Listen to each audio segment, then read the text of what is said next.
Hi, everyone. Harry here to talk about the burning question politically and legally. And now it has gone to white hot or hotter with the Iranian retaliatory bombing of a U.S. base in Qatar. So we now know that what the administration had hoped would be a one and done is not going to be happening.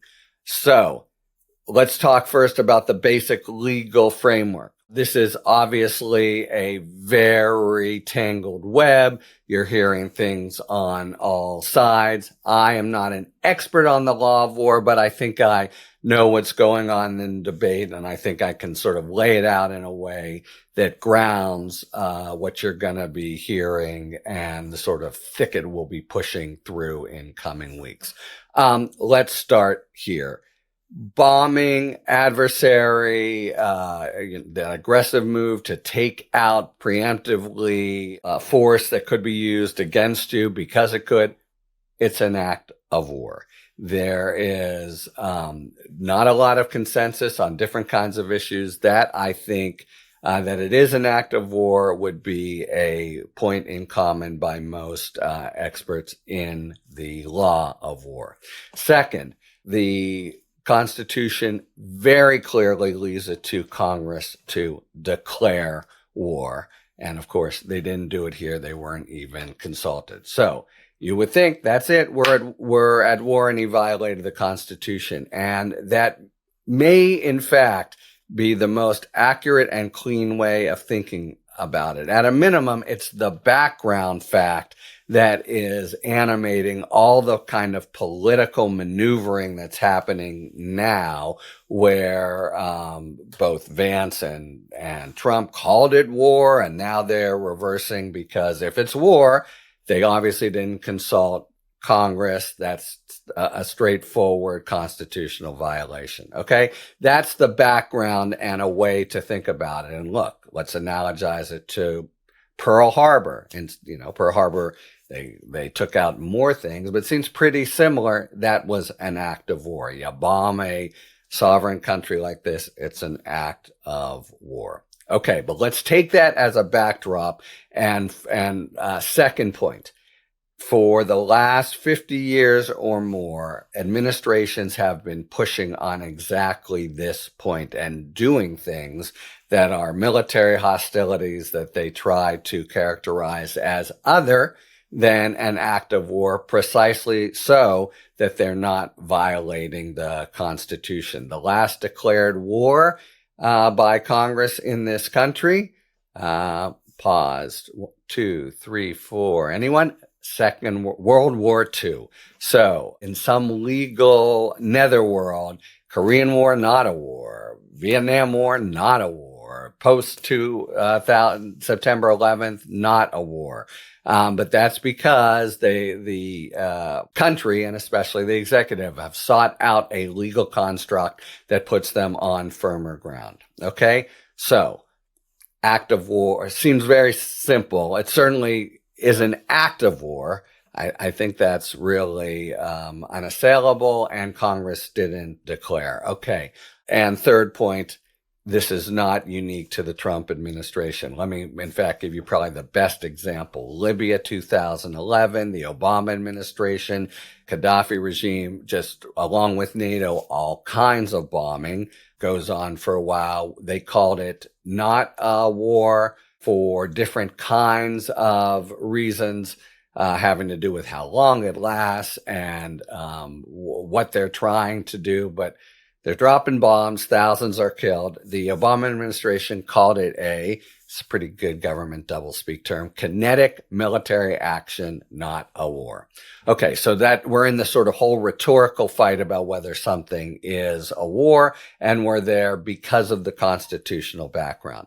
Obviously, the new bombing in Qatar makes this far more likely that it's extended in some way, that we go back in, and that's the kind of situation that will put more pressure on the legal notion of whether we are at war. Perhaps the administration will find itself under political pressure if Congress flexes its muscles to go and involve Congress now that we've had this bombing in Qatar.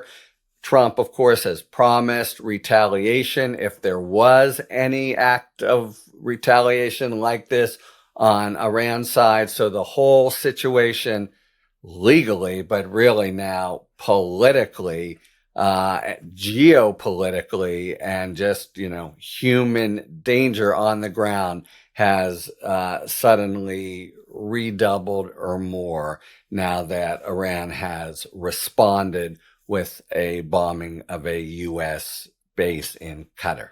Next thing to say, War Powers Resolution in 1973, because of this situation where we were sure fighting a lot but not going to war, and this being Vietnam, Congress passed a statute that said you've got to inform them before they don't use the word war, before you initiate military hostilities.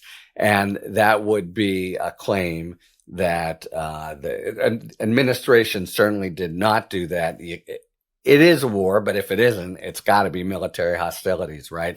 We definitely, there was next to no consideration of Congress. In fact, I would say in the previous instances I talked about, as in Libya, much more lip service or trying or ratification after the fact. I think it's likely, Trump being Trump, that not a thought was given to the sort of notification that the War Powers Resolution requires. And really, who knows if any thought was given to the sorts of sober considerations you should and military people should be thinking about, or was it just Trump, sick of Taco, and the Israelis have so perfectly laid the table for him to go in and bomb and call himself a winner, and that really might be, why this whole thing happened. Although, let me just say as an aside, it's a good thing for the world if Iran is denuded of its nuclear capabilities. Just no way around that. The role they play in the Middle East, the biggest sponsor of terrorism in the world, it would be a good thing, but that's an aside. Okay, so again, if it's war, it would be a constitutional violation. It almost certainly like a violation of War Powers Resolution of 1973, but administration after administration has ignored it. Okay, let's say how would we determine and how would we remedy the constitutional violation? Well, and now we get into the reason why, as a practical matter, the executive has captured so much more ground, even though the Constitution still stands there. And a quick side on the Constitution. It's a really serious, important provision. In the past, the Crown had the power to declare war, and basically all of Middle Ages history is one king declaring war and going into these big battles and losing. So there's a new king, or winning and imposing huge levies on the barons who hated it in order to go to war. Madison and company were very clear and determined in putting it in Congress's Article 1 grab bag of responsibilities to declare war, not Article 2. But how do you remedy it when they violate it? Really, it's very hard to have a lawsuit. You can argue maybe Congress would have one, but a regular person, that would be a classic lack of standing. And if you could bring it there, it's the courts as well as Congress, as the successive administrations have flexed their muscles, they have withdrawn. So courts have tended to say, that's a political question between you and Congress. We don't know. And now Congress, little by little, sometimes it's flexed its muscles. And by the way, there's been a new War Powers Resolution introduced by a Republican and a Democrat that may be up for debate this week. But other times, and never more than now, they've meekly stood down and let this be the president's war. So what is left? It's a very, very serious constitutional violation. It's, in some ways as grave as you can do if you go to war without Congress's say so. What can be done about it? Impeachment. That's really that's the designed remedy. And so it's a violation of Congress, of the national scheme. Impeachment would be the way to remedy it. A lawsuit might not even be possible, but if it were, it probably wouldn't get anywhere. So impeachment, and we know here as a practical matter, is it going anywhere? No, there's no chance. There's a chance now but it would engender a big debate that the administration will try as things progress, especially if hostilities continue, to go to Congress for some kind of ratification post hoc, but that's not a constitutional matter. They're not going to be asking them to declare war, and Congress is not going to be declaring war. So in some ways, we're in this Alice in Wonderland situation where it seems like a violation, but it's just kind of going on as it has in the past. Final point. Yes, it has in the past. So in that sense, we have no more and no less a constitutional violation than before.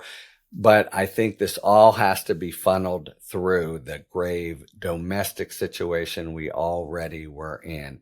And I think this violation of war powers, if it is one, and even this use of military hostilities, if it's quote unquote legal, is of far greater concern because we have a president who has been trying and will continue to try to exploit emergency powers. And if this isn't going to war, it's certainly some kind of emergency power to have his way and restrict liberty and constitutional rule in this country. That's what's happening in act after act.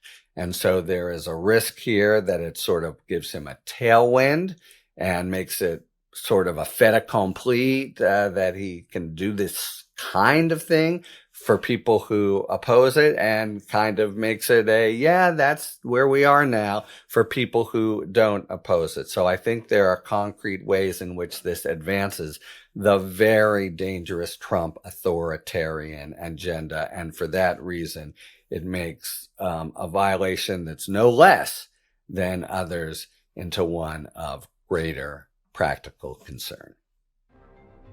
Talk to you later. Thanks for tuning in. If you enjoyed this video and other Talking Feds content, please take a second to like and subscribe. Talk to you later.